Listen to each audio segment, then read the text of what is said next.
একজন প্রবীণ নাগরিক, তার পরিবার, সেখানে তার জমি সম্পত্তি, এই সম্পত্তি দখল করার জন্য জোর করে বিজেপির দুর্বৃত্তরা ঝাঁপিয়ে পড়েছে। আমাদের বিরোধী দলনেতা Jitendra Chowdhury, CPIM polit bureau সদস্য, এই রাজ্যের প্রাক্তন মুখ্যমন্ত্রী মানিক সরকার সহ সিপিআইএম এর নেতারা এই সমস্ত জায়গাগুলো তারা দেখেছেন, গিয়ে নিজ চোখে দেখে তারা বলছেন যে আমরা কোথায় আছি। বৃদ্ধ ৭৬ বছর বয়স, আক্রান্ত হয়েছে ওনার স্ত্রী ৬৫ বছর বয়স। চিরঞ্জিত চক্রবর্তীর মা বাবা চম্পকনগরে চিরঞ্জিতকে মেরেছে আমাদের ডিওয়াইএফআই এর নেতা, এবং তার মা বাবাকে মেরেছে। একইভাবে আমতলীর বৈষ্ণব জেলাতে আক্রান্ত হয়েছেন বয়োবৃদ্ধ মানুষ, তার উপর আক্রমণ করেছে, তাদের জীবনের উপরে হুমকি দেওয়া হচ্ছে। তাছাড়া পশ্চিম ত্রিপুরা জেলার বিভিন্ন জায়গার মধ্যে আক্রমণ চলছে। আপনারা জেনে অবাক হবেন, প্রাক্তন বিধায়ক, সিপিএম এর নেতা, এই রাজ্যের বিশিষ্ট সাহিত্যিক লেখক নকুল দাস, তার বাড়ির পাশে একটা স্কুল আছে, সেই স্কুলের মধ্যে ইট পাটকেল মদের বোতল নিয়ে তার বাড়িতে ঢুকে, এই স্কুলে ঢুকে হামলা করেছে। পুলিশ কোনো ব্যবস্থা নিয়েছে গুন্ডাদের বিরুদ্ধে? কেন নেবে না? তাহলে পুলিশ আছে কেন? পুলিশের কাছে মানুষ কিভাবে বিচার চাইবে? পুলিশের কাছে মানুষ কেন আসবে? পুলিশ তো মানুষকে রক্ষা করার জন্য। এখানে দেখা যাচ্ছে মানুষকে যারা আক্রমণ করছে তাদেরকে রক্ষার দায়িত্বে পুলিশ নিয়োজিত। এই লজ্জা রাখার জায়গা নেই আমাদের। এই রাজ্যটা এমন ছিল না।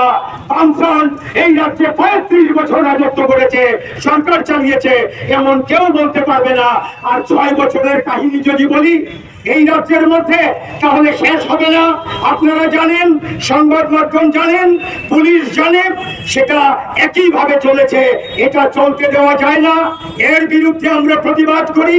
এই জন্য পুলিশ সদর দপ্তরের সামনে আমরা এসছি। পুলিশ সদর দপ্তরে পুলিশের ডাইরেক্টর জেনারেল অফ পুলিশ এখানে বসেন, আইন শৃঙ্খলা বসেন, যারা আইজির দায়িত্বে আছেন, এখানে এসপি ওয়েস্ট আছেন, অন্যান্য বড় বড় অফিসাররা আছেন।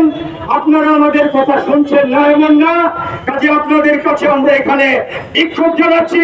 আপনাদের গেইটে দাঁড়িয়ে আমরা দেখতে চাই আপনারা দুর্বৃত্তদের বিরুদ্ধে কি ব্যবস্থা গ্রহণ করেন এবং আইনের শাসন কিভাবে আপনারা ফিরিয়ে আনতে পারেন, এটা আমরা দেখতে চাই।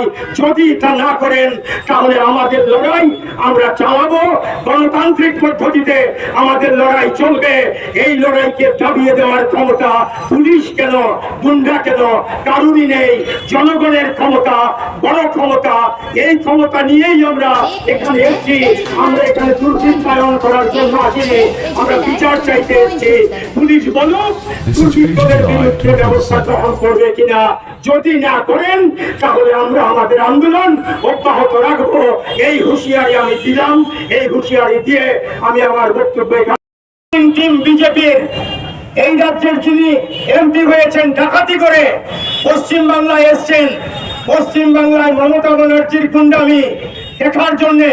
মমতা ব্যানার্জির দল ওয়েস্ট বেঙ্গলে যেই গুন্ডামি করছে, ত্রিপুরা রাজ্যে বিজেপি তার চাইতে বেশি গুন্ডামি করছে এবং তার নেতৃত্ব দিয়েছেন যিনি সেখানে শান্তি রক্ষার জন্য পশ্চিম বাংলায় ঘুরছেন, ত্রিপুরার প্রাক্তন মুখ্যমন্ত্রী। ওদের লজ্জা হওয়া উচিত। এদের দলের ছেলেরা আজকে ৪ তারিখের পর থেকে এখন পর্যন্ত পশ্চিম ত্রিপুরা জেলায় ১৪ থেকে ১৫টি ঘটনা ঘটিয়েছে। সেখানে একের পর এক মারধর করা, বাড়ি ছাড়া করা, সম্পত্তি দখল করা, সেখানে নানা ধরনের নানা রকমের সন্ত্রাস করেছে। আমি যেটা বলবো, এই যে চিরানিয়া মহকুমা, আমরা আজকে বলছি না, আমরা গত ৬ বছর ধরে বলছি, চিরানিয়া মহকুমার মজলিশপুরে সেখানকার বিধায়ক মন্ত্রী সুশান্ত চৌধুরী, এটা সবাই জানে, আমরা আগেও বলেছি, তার আশ্রিত, তার জন্য ভোট লুণ্ঠনে কাজ করেছে অভিমাত্র যারা চিহ্নিত সমাজদ্রোহী, তারা আক্রমণ করছে দিনের পর দিন। একটা কেন্দ্রের যদি বিধায়ক বা মন্ত্রী তিনি যদি চান যে তার বিধানসভা কেন্দ্রে এই ধরনের ঘটনা তিনি ঘটতে দেবেন না, তাহলে একদিন ওই ঘটনা ঘটতে পারে না। এখানে সংবাদপত্রের বন্ধুরা আছেন, প্রচার মাধ্যমের বন্ধুরা আছেন, আপনারা বলুন কোন একটা বিধানসভা কেন্দ্রের বিধায়ক তিনি যদি চান যে আমার বিধানসভা কেন্দ্রে আমি একটি ঘটনা ঘটতে দেব না, তাহলে কোনো ঘটনা ঘটতে পারে না আক্রমণের ঘটনা। এই হচ্ছে এক নম্বর কথা।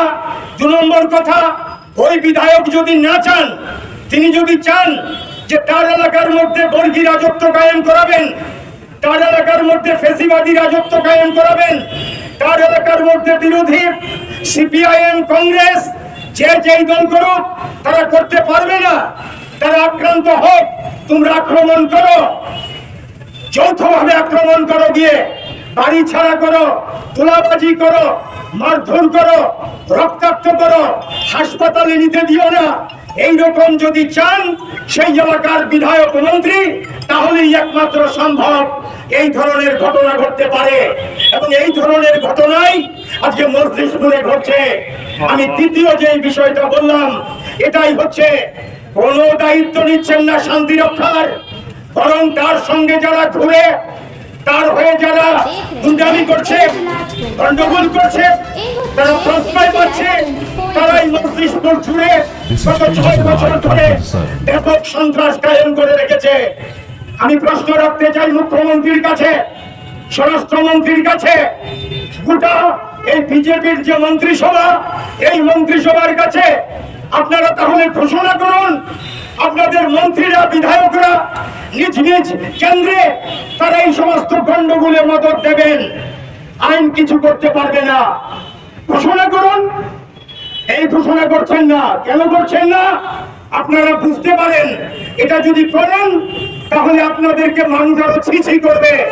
এই জন্য এই ধরনের গন্ডগোল আপনারা পেছন থেকে পরিচালনা করছেন এবং পুলিশ ভয়ে, মন্ত্রী বিধায়কদের ধমকের ভয়ে, বিজেপি গুন্ডাদের আক্রমণের আতঙ্কে পুলিশ অফিসাররা থানাতে কাজ করছে না, এসডিপিও ভূমিকা নিচ্ছে না, ইভেন এসপি কে বলার পরেও কোনো কার্যকরী পদক্ষেপ গ্রহণ করা হচ্ছে না। অন্তত জিরানিয়া মহকুমাতে এখন পর্যন্ত 11 থেকে 12টি ঘটনা ঘটেছে, একটি ক্ষেত্রেও কোনো ব্যবস্থা গ্রহণ করা হয়নি।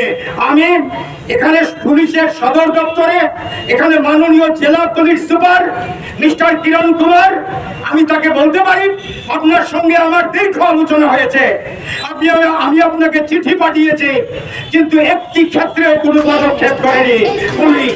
এটা কেন? তাহলে কি আইনের শাসন নেই? আইনের শাসন তাহলে বলবৎ করবেন না?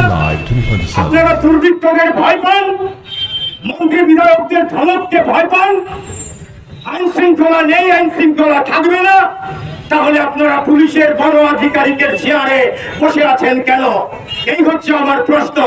যতক্ষণ আপনারা এখানে বসে আছেন, সাংবিধানিক দায়িত্ব পালন করছেন, ল অ্যান্ড অর্ডার মেনটেন করার দায়িত্ব আপনাদের কাছে আমরা আসবো, আমরা আসছি, আগেও এসে গেছি, কিন্তু আমরা লক্ষ্য করছি গত 6 বছরের নয়, এখনো একইভাবে চলেছে সেই ট্রেডিশন।